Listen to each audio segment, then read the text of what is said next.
नमस्कार, मैं हूं संजय शर्मा। आप देख रहे हैं 4 PM न्यूज नेटवर्क। मैं हमेशा कहता रहा हूं कि सांप्रदायिकता एक ऐसा शेर है, जब आप उस पर सवारी कर रहे होते हैं तो आपको बड़ा मजा आ रहा होता है।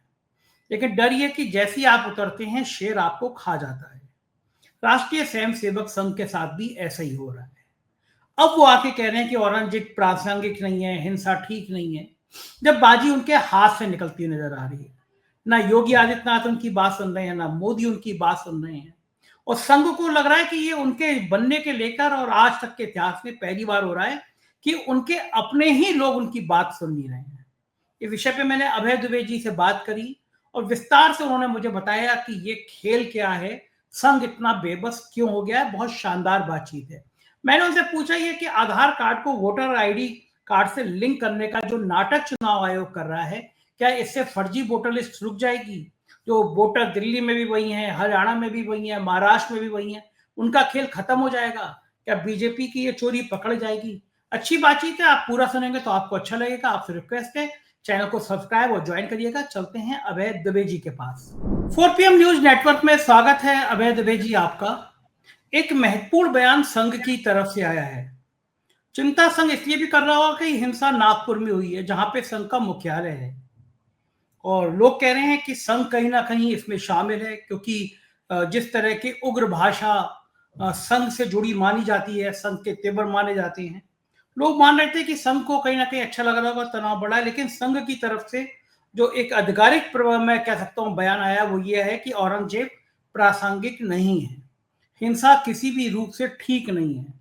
ये जो भारतीय जनता पार्टी के उग्र नेता हैं कि जो कह रहे हैं औरंगजेब की कब्र पे बुलडोजर चलवा दो, और भी उधर संजय राउत जी और शिवसेना के ठाकरे साहब कह रहे हैं कि हमने कहा मना किया है, भाई तुम्हारी सरकार है, तुम जो चाहो वो करा दो।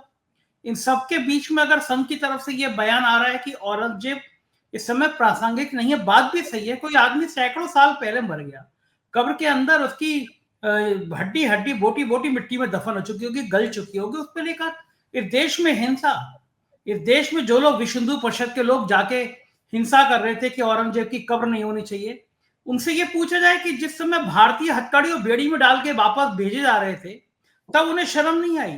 सैकड़ों साल पहले जो घटना हुई उस पर उनको शर्म आ रही है, गुस्सा आ रहा है। और जो मौजूदा हालत में भारत की बेइज्जती हो रही है, अपमान हो रहा है, अमेरिका जैसा देश रोज बेइज्जत कर रहा है, उसमें उनको शर्म आ रही है, उनको लज्जा आ रही है। तो कहीं ना कहीं संघ को लगा होगा कि नागपुर में जो कुछ घट रहा है वो ठीक नहीं है, इसीलिए ये बयान आया है। लेकिन संघ का ये बयान हाथी के दांत खाने के और दिखाने के और है, इस संदर्भ में देखा जाना चाहिए।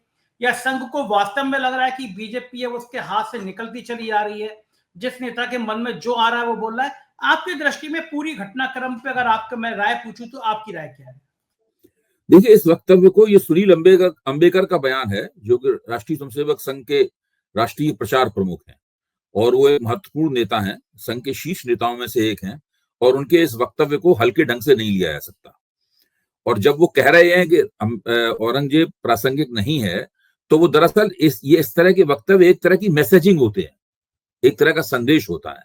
अब समस्या ये है कि राष्ट्रीय स्वयंसेवक संघ जिन संदेशों को छोड़ रहा है, जिन संदेशों का प्रसारण कर रहा है, उन संघ के सामने भी सवाल है कि उन संदेशों को कोई ग्रहण कर रहा है कि नहीं कर रहा है।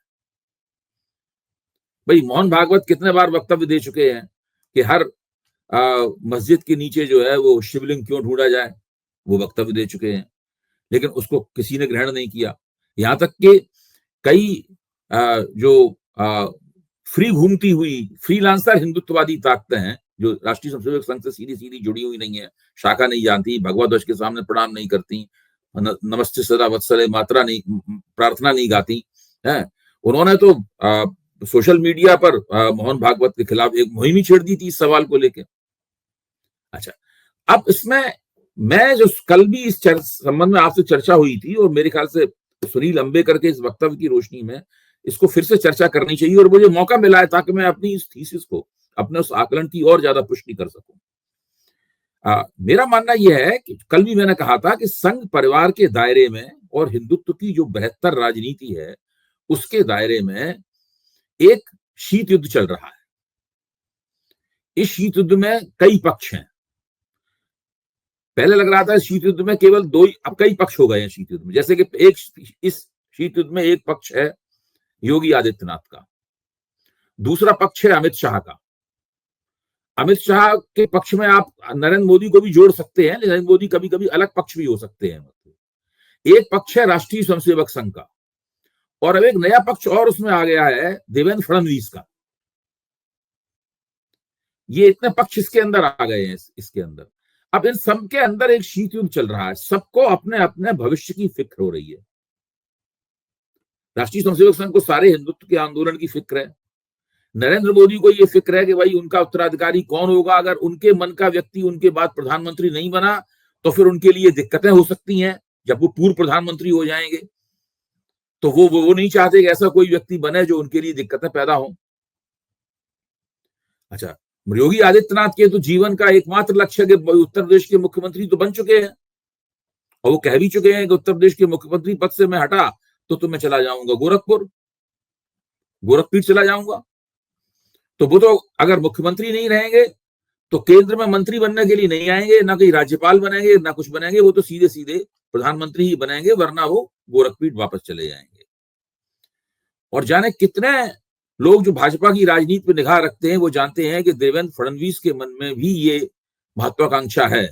वो अभी अपने आप को उभरता हुआ सितारा मानते हैं, और संघ का सहयोग और समर्थन, जिस तरीके से संघ ने पैर रोक के उन्हीं को मुख्यमंत्री बनवाया है महाराष्ट्र का, उन्हीं के नेतृत्व में चुनाव लड़वाया गया।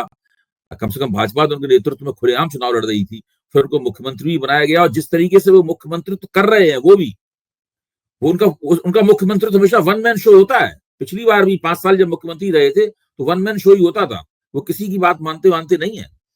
उन्होंने सब नेताओं को, चाहे भाजपा के हों चाहे उनके गठजोड़ पार्टियों के नेता हों, अपने मन का ओएसडी नहीं रखने दिया, अपने मन का सेक्रेटरी नहीं रखने दिया, कुछ नहीं। उन्होंने सब हमसे पूछ के होगा। तो वो इस तरीके से काम कर रहे हैं। अच्छा, अब एक व्यक्ति जिसका कभी इसमें बहुत कम जिक्र आ रहा है इनके नाम का, उस व्यक्ति का नाम है अमित शाह। अगर वो नरेंद्र मोदी के उत्तराधिकारी होने की महत्वाकांक्षा नहीं पालेंगे तो कौन पालेगा? हम और आप पालेंगे क्या? भाई सारे जीवन तो वही नरेंद्र मोदी के दूसरे नंबर पर रहे हैं हमेशा। पिछले 10 साल से दिल्ली में जब से उन्होंने राजनीति शुरू की तब से तो वही है अमित शाह, इसमें किसी को शक भी नहीं है। तो ऐसी स्थिति में संघ के अंदर एक शीत युद्ध चल रहा है, और उस शीत युद्ध का ही परिणाम है कि उत्तर प्रदेश में कांवड़ यात्रा से लेकर संभल तक लगातार उत्तर प्रदेश को सांप्रदायिकता के यज्ञ में झोंक दिया गया है। और आप कह सकते हैं अगर वो सांप्रदायिकता की प्रयोगशाला है तो मैं बार बार कहता हूं कि योगी आदित्यनाथ उसके चीफ साइंटिस्ट हैं। और इधर महाराष्ट्र में ये हिंदुत्व की राजनीति में सबसे शीर्ष पे पहुंचते जा रहे हैं। तो ये औरंगजेब वाला प्रकरण शुरू कर दिया गया है, छावा फिल्म आई, उससे उन्हें मौका मिल गया, और अबू आजमी ने बयान भी दे दिया। अब वो बयान उन्होंने किसके कहने पे दिया, अपने मन से दिया, कैसे दिया, क्या दिया, कुछ नहीं, इसके बारे में किसी को कुछ नहीं पता है। एक बयान दिया, उस बयान के ऊपर पंगा हो गया, उस बयान के ऊपर विधानसभा में निंदा हो गई, उनको विधानसभा से निलंबित कर दिया गया। उसके बाद तो उन्होंने कोई बयान नहीं दिया, लेकिन इसको लगातार गरमाया जा रहा है, इस मसले को लगातार गरमाया जा रहा है। अच्छा, अब संघ की दिक्कत देखिए, संघ की ये समझ में नहीं आ रहा है कि इन तमाम जो प्रपंच रचे जा रहे हैं, उत्तर प्रदेश में संभल नामक प्रपंच रचा जा रहा है, और महाराष्ट्र में औरंगजेब नामक प्रपंच रचा जा रहा है, ये सब जो हो रहा है इसको कैसे नियंत्रित किया जाए? कोई उसके पास औजार नहीं है भाई। वो नियंत्रित कर सकता है 2 लोगों के जरिए, एक तो प्रधानमंत्री के जरिए इसको नियंत्रित किया जा सकता है, दूसरा भाजपा अध्यक्ष के जरिए नियंत्रित किया जा सकता है। ये दोनों व्यक्ति ऐसे हैं जो कि सीधे सीधे उसके कहे में नहीं चलते हैं। अगर मोहन भागवत ये जोखिम भी लें, कहें कि भाई ये योगी आदित्यनाथ से सब बंद करवाइए, तो फौरन नरेंद्र मोदी से कहेंगे कि हम क्या, आप ही ने रोक रखा है उन्हें, हम तो अभी तो हटा दिया होता। तो हमारी बात तो वो मानेंगे नहीं। देवेंद्र फडणवीस के बारे में भी कहेंगे कि आप ही ने बनवाया है, आप देखो, हमारी बात तो मानते नहीं है लोग। अच्छा, दूसरे, नरेंद्र मोदी आराम से प्रधानमंत्री कुर्सी बैठे हुए हैं, विदेश नीति कर रहे हैं। क्या कर रहे हैं? सारा कुछ विदेश नीति ही कर रहे हैं, और बाकी राष्ट्रीय नीति तो कुछ कर नहीं रहे हैं वो। तो ऐसा प्रधानमंत्री जो सिर्फ विदेश नीति में ही रुचि ले रहा हो, विदेश नीति ही कर रहा हो दिन रात, क्योंकि वो जानता है कि उसके हाथ में भी ज्यादा कुछ नहीं है। उत्तर प्रदेश का मुख्यमंत्री उसके हाथ में है नहीं, दूसरा देश का सबसे बड़ा प्रदेश जो उसकी पार्टी यहाँ मुख्यमंत्री है महाराष्ट्र, उसमें भी वो भी उसके हाथ में नहीं है। अब ये स्थिति है, संघ को लगता यह है कि उसी के बनाए हुए रोके हुए मुख्यमंत्री उसके हाथ में नहीं है, प्रधानमंत्री भी उनके हाथ में नहीं है, प्रधानमंत्री को लगता है कि दोनों मुख्यमंत्री हमारे हाथ में नहीं है। ऐसी स्थिति में मुझे लगता है कि हिंदुत्व की दुनिया में एक फ्री फॉर ऑल की परिस्थिति बन गई है। एक ऐसी स्थिति बन गई है कि हर किसी को कोई किसी के खिलाफ भी पेशबंदी कर रहा है, और सत्ता जब बहुत दिन हो जाते हैं सत्ता में, तो ज्यादातर जगहों पे ऐसा होने लगता है जैसा आजकल हिंदुत्व की दुनिया में हो रहा है।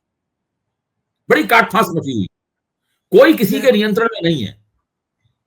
क्रिकेट में होता है ना, 9 बॉल के बाद में फ्री हिट, तो वो ही क्रिकेट मैच चल रहा है कि फ्री हिट है, जिसको जहां बैटिंग कर रही है वो बैटिंग कर रहा है। लेकिन इस पूरी परिस्थिति मतलब ये एक ऐसी पिच है संजय, ये एक ऐसी पिच में कई लोग बैटिंग कर रहे हैं, कौन बॉलिंग कर रहा है, कौन मार रहा है, एम्पायर है ही नहीं कोई, ना मैच रेफरी है कोई कोई है ही नहीं इसमें, ना मैच कायदे से मैच रेफरी और एम्पायर का काम तो राष्ट्रीय स्वयंसेवक संघ करता था, वो भी उसकी भी कोई नहीं सुन रहा। हाँ, अच्छा, ऐसी स्थिति में जो भारतीय जनता पार्टी का मूल वोटर है, वो एक मध्यम वर्गीय परिवार को मैं खास तौर से इंगित करना चाहूंगा, जो क्योंकि मध्यम वर्गीय परिवार मैंने देखा है बहुत बड़ी संख्या में बीजेपी को सपोर्ट करते हैं। उस मध्यम वर्गीय परिवार को ये जलती हुई आग पसंद आ रही होगी कि संबल सुलग रहा है, नागपुर सुलग रहा है, दिन भर जब टीवी खोलो तब वो हिंदू मुसलमान के बयान आ रहे होते हैं, सनातन के बयान आ रहे होते हैं, विकास की बातें गायब हैं, अस्पताल की चर्चे गायब है, सड़कों की बात गायब है, दवाई नहीं मिल रही है, आदमी की महंगाई बढ़ी जा रही है, बेरोजगारी चरम पे है, उसकी जगह संबल, उसकी जगह औरंगजेब। तो ये जो मूल वोटर है बीजेपी का, इसके दिमाग में, इसके जहन में क्या आता होगा? जो मध्य देखिए, हमेशा ही क्या होता है कि जो वोटरों का कोई भी हिस्सा हो, मध्य वर्ग का हो, ब्राह्मणों का हो, राजपूतों का हो, यादवों का हो, जाटवों का हो, लोधियों का हो, कोई मध्य वर्ग का जो भी वोटर हो, उसके अंदर एक छोटा हिस्सा जो होता है वो तर्क संगत तरीके से सोचता है। अच्छा, मान लीजिए हम ऐसे 1000 वोटर, 10,000 वोटर चुने जो हिंदुत्व की राजनीति के बड़े समर्थक हैं, भाजपा के भक्त हैं, भाजपा को ही वोट देते हैं, उनके अंदर भी एक हिस्सा ऐसा होगा जो अधिक तर्क संगत तरीके से सोचता होगा। शुरू में उसी के दिमाग में बात आती है, फिर वो धीरे धीरे नीचे तक जाती है बात। ऐसा नहीं है कि सब लोग एक साथ एक बात सोच लेते हो, ऐसा नहीं है। उसके दिमाग में एक बात आती है, फिर वो बात धीरे धीरे जाती है। इस वक्त मैं समझता हूं कि हिंदुत्व समर्थक वोटरों का, भाजपा समर्थक वोटरों का वो जो विशाल समुदाय है, जो बहुत बड़ा समुदाय है, खासतौर से भाजपा का जो कैचमेंट एरिया है उसमें, उसका जो छोटा तार्किक दृष्टि से सोचने वाला वोटर है, वो क्या सोच रहा होगा? मेरे ख्याल से सोच रहा होगा कि इसमें मुसलमान तो कुछ भड़का ही नहीं रहे हैं, मुसलमान तो कोई प्रोवोकेटिव रोल प्ले ही नहीं कर रहे हैं, कोई कहां है मुसलमान? कुछ नहीं। अबू आजमी ने एक बात कही थी, उसकी उनकी धुनाई हो गई, वो अपने चुपचाप कहीं पड़े हुए हैं अकेले में। अब इस बात को, एक मरे हुए घोड़े को चाबुक मार मार के जलाने की कोशिश, खड़ा करने की कोशिशें हो रही हैं वहां पर। संभल में भी मुसलमानों ने कोई ऐसी भूमिका नहीं अख्तियार की थी। चारों तरफ जो है वो एक भड़कावे की, होली के मौके पर मुसलमानों ने क्या किया? कुछ नहीं किया। चारों तरफ भड़कावे की जो कार्रवाई हो रही है, मुझे लगता है कि वो लोग सोच रहे होंगे कि ये सांप्रदायिकता की बहुत बड़ी खुराक बेवजह दी जा रही है। और जब आपके सामने दुश्मन आक्रामक तरीके से खड़ा नहीं होता है सीना तान कर, उस वक्त जब आप तलवारबाजी कर रहे होते हैं, हवा में तलवार चला रहे होते हैं, तो थोड़े दिनों बाद लोग आपके ऊपर हंसने लगते हैं, क्योंकि वो तो सामने है ही नहीं, आप किससे लड़ रहे हैं। तो इस वक्त तो यही हो रहा है, क्योंकि ये संघ परिवार के अंदर के अपने झगड़ों का परिणाम है। इसलिए इस पूरे मसले में कहीं भी ऐसा नहीं लगता कि मुसलमान समाज उसका कोई राजनीतिक पहलू इनके खिलाफ खड़ा हो, ये कर रहा हो, वो कर रहा हो, कुछ ऐसा है ही नहीं। अच्छा, तो ऐसी जी कहिए। जितनी आग भड़क रही है, उससे पिछले दिनों में मुसलमान थोड़ा बैलेंस हो गया था, शांत हो गया था, मतलब उतना एग्रेसिव आक्रामक तरीके से एकजुट वोट नहीं कर रहा था। उनके मत प्रतिशत के भी अगर हम परसेंटेज देखें तो मतलब बहुत बहस नहीं कर रहा था, जहां मोहल्लों में निकलने नहीं दिया जा रहा था वहां भी प्रतिरोध बहुत नहीं आ रहा था। लेकिन ये जो हालात हो रहे हैं, आप किसी बोतल को दबाते जाओगे बोतल फटेगी। तो जो मुसलमानों को लेकर लगातार दबाने की कोशिश हो रही है, बार बार उनको औरंगजेब के बहाने लज्जित किया जा रहा है, अपमानित किया जा रहा है, चैलेंज किए जा रहे हैं, अगर कोई चादर पड़ी है उस पर आयतें लिखी हैं उसको जला दिया जा रहा है, ये कहीं ना कहीं उनके सेंटीमेंट्स को हर्ट किया जा रहा है। तो क्या आपको लगता है कि इससे और मुसलमान वोट एकजुट नहीं होगा, ये बीजेपी को नुकसान नहीं पहुंचाएगा? नहीं, निश्चित रूप से देखिए पूरा, देखिए भारतीय जनता पार्टी का जो उनका भारतीय जनता पार्टी का जो पूरा एजेंडा है, इस तरह की राजनीति से जो इस वक्त हो रही है, वो उससे उसको नुकसान पहुंचेगा। देखिए राम जन्मभूमि आंदोलन की राजनीति जो थी वो कितनी भी उग्र क्यों नहीं हो, लेकिन वो वेल कंट्रोल्ड, पूर्णतः नियंत्रित राजनीति थी। उसका एक केंद्र था राजनीति का, वहां से एक एक कदम, एक एक योजना, एक एक स्ट्रेटजी बाकायदा नियंत्रित तरीके से लागू की जा रही थी। सब मोहरे, शतरंज की एक बाजी थी। हमें तो याद है पूरे 90 के दशक में, आपको भी ध्यान होगा, शतरंज की बाजी की तरीके से उसको पूरे को चलाया जा रहा था। अब ये होगा, अब ये होगा, अब फलाना आदमी बयान देगा, अब फलाना आचार्य जी बयान देंगे, अब धर्म संसद बोलेगी, अब ये होगा, इस तरीके से पूरा काम किया जा रहा है इसमें। और ये जो कुछ हो रहा है, मुझे नहीं लगता कि ये कोई इस तरह नियंत्रित है।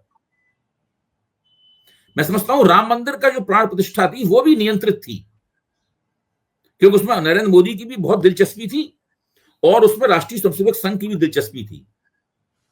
संघ को उतना महत्व नहीं मिला तो नरेंद्र मोदी महत्व उसमें लूट ले गए, लेकिन दिलचस्पी दोनों की थी, दोनों चाहते थे कि ये हो जाए। इसलिए वो वेल कोऑर्डिनेटेड और वेल कंट्रोल्ड पूरी गतिविधि थी।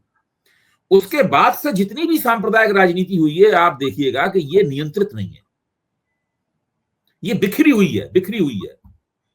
ये अचानक कहीं से भी फूट पड़ती है और फिर पता नहीं होता किस दिशा में जाएगी, क्या करेगी, क्या नहीं करेगी। हर तरह की ताकतें इसमें अपना करने लगती हैं। मीडिया भी इसके अंदर एक भूमिका अदा करता है और फिर बाद में मीडिया में भी दो दो तरह की बातें आने लगती हैं। अभी जैसे कि कुंभ के ऊपर है, कुंभ में जब भगदड़ मची, लोगों की जान गई, उसके बाद देखिए मीडिया का पहले रुख क्या था, बाद में रुख क्या था। पहले कोई और मीडिया को कंट्रोल कर रहा था, बाद में और कोई मीडिया को कंट्रोल कर रहा था। तो ये चीजें बहुत ही बिखर गई हैं। संघ इसी बात को लेकर बहुत चिंतित है कि हिंदुत्ववादी राजनीति को कैसे उसी तरीके से नियंत्रित रूप से चलाया जाए। लेकिन ये बड़ी खतरनाक स्थिति है भारतीय जनता पार्टी के लिए भी, भारतीय जनमानस के लिए भी, भारतीय समाज के लिए भी। चलिए दूसरे विषय पर आते हैं। आधार कार्ड को बहुत दिनों से मांग हो रही थी कि आधार कार्ड को वोटर आईडी से लिंक कर दिया जाए, जिसके बाद आधार कार्ड होगा वही वोटर जाएगा।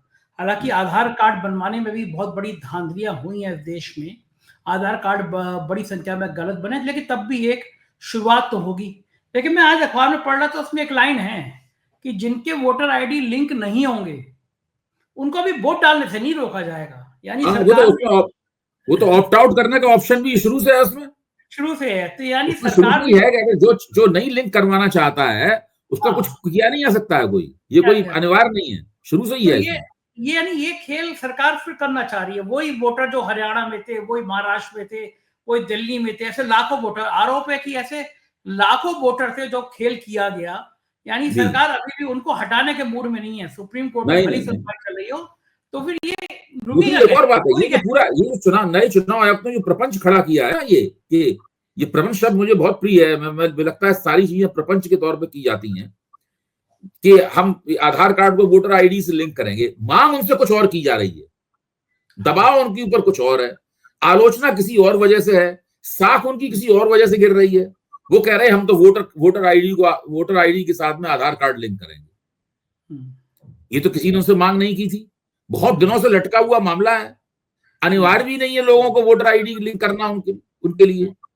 लेकिन ये मुद्दा उठा दिया गया और ये मुद्दा उठा के वो कह रहे हैं, वो इस तरह पेश कर रहे हैं जैसे कि हम कोई बहुत बड़ा इलेक्शन रिफॉर्म करने के लिए जा रहे हैं। अखबार में पहले पन्ने पे खबर भी है, खबर छप रही है। भाई उनसे ये पूछिए कि फॉर्म 6 और फॉर्म 7 जो लोग बड़े बड़े एक एक एड्रेस से आपके पास आते हैं नाम जोड़ने और नाम कटवाने के लिए, उसके बारे में आपका क्या कहना है, ये बताइए।